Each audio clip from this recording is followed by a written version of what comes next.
ഒരു വീട്ടില് കടന്നു ചെല്ലുമ്പോ 80 വയസ്സായിട്ടുള്ള ഒരു അമ്മച്ചി ഇറങ്ങി വരിക, വടികുത്തി ഇറങ്ങി വരുന്നു. ഇവിടെ ആരുമില്ലേ എന്ന് ചോദിച്ചപ്പോ ആ മൂലയിലേക്ക് നോക്കി, അവിടെ വെട്ടമില്ല.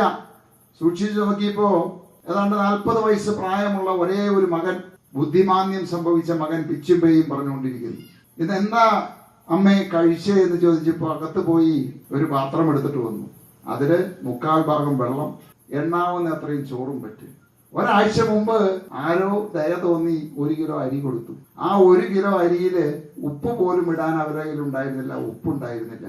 ഒരാഴ്ചയായിട്ട് ആ അമ്മയും മകനും തിളപ്പിച്ചത് തന്നെ വീണ്ടും വീണ്ടും തിളപ്പിച്ച് 7 ദിവസം അതുകൊണ്ട് കഴിഞ്ഞുകൂടിയതിന്റെ ബാക്കി പത്രമാണ് കണ്ടത്. അപ്പൊ ഒന്ന് ആലോചിച്ച് നോക്കും, നമ്മള് 67 വർഷം മാറി മാറി ഭരിച്ചിട്ടും ഒരു നേരമെങ്കിലും വയറ് നിറച്ച് ഭക്ഷണം കൊടുക്കാനായിട്ടുള്ള സാഹചര്യം പോലും ഇവിടുത്തെ രാഷ്ട്രീയക്കാർക്ക് ഒരുക്കാൻ സാധിച്ചില്ല എന്നുള്ളതാണ്.